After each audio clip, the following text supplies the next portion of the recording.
कमल जब अपने केबिन में परेशान सा बैठा हुआ था तो उसने आखिरकार निर्मला को फोन मिलाकर सारी बातें बता दी।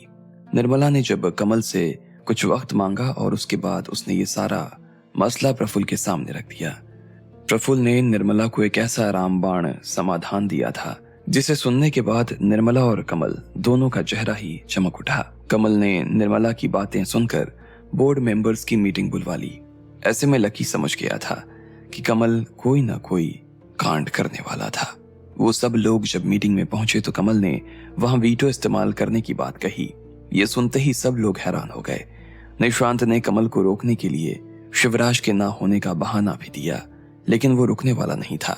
इतने में गेंद लकी के पाले में आ गई और सब लकी की तरफ देखने लगे। लकी ने अपने पास में रखे ग्लास में से पानी पिया और फिर बोला, क्या मैं जान सकता हूं कि आप ये डील क्यों नहीं होने देना चाहते हैं? लकी की आवाज में बहुत शांति थी। कमल ने मुस्कुराते हुए उसे देखा और बोला, मुझे नहीं लगता कि मुझे तुम्हें ये बताने की जरूरत है लकी। तुम्हें और यहाँ बैठे हुए सभी लोगों को ये चीज पहले से पता है कि इस डील में हमारा कोई फायदा नहीं है और हम लोग कंपनी है, कोई एनजीओ नहीं है जो समाज के भले के लिए काम करे। मैं उस चीज को समझ रहा हूं, लेकिन हमने डील में प्रॉफिट मार्जिन तो रखा ही है ना। हमने उसे कहां खत्म किया? सिर्फ 3%। सिर्फ 3% प्रॉफिट मार्जिन होता है लकी। हमारे रिटेलर के पास कम से कम 30% का मार्जिन होता है और हम सिर्फ 3% मार्जिन की बात कर रहे हैं। कमल ने इस बार बाकी लोगों को देखते हुए कहा, हाँ, लेकिन हमें कुछ काम कम मार्जिन पर भी करने चाहिए और वैसे भी ये डील सिर्फ पैसा कमाने के लिए नहीं हो रही है। आपको भी पता है कि कुछ घटनाओं की वजह से कंपनी की इमेज सरकारी महकमों में कितनी खराब हो चुकी है। ऐसे में कंपनी की इमेज क्लीन करने का काम भी कंपनी को ही करना पड़ेगा, लकी ने कहा। कमल उसका इशारा समझ गया था कि वो किस बारे में बात कर रहा था। ऐसे में उसने कहा, अच्छी बात है, लेकिन तुम्हें ऐसा नहीं लगता कि ये इमेज की बात सिर्फ एक धमकी है और कुछ नहीं?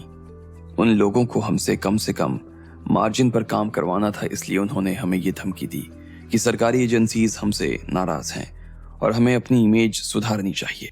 लेकिन डेटा तो कुछ और ही कह रहा है लकी, कमल ने कहा और अपना लैपटॉप खोलकर उसकी स्क्रीन पर एक चार्ट खोल दिया। सभी लोग उस चार्ट को प्रोजेक्टर पर देख पा रहे थे। ये हमारी कंपनी की सेल्स एंड प्रॉफिट रिपोर्ट है।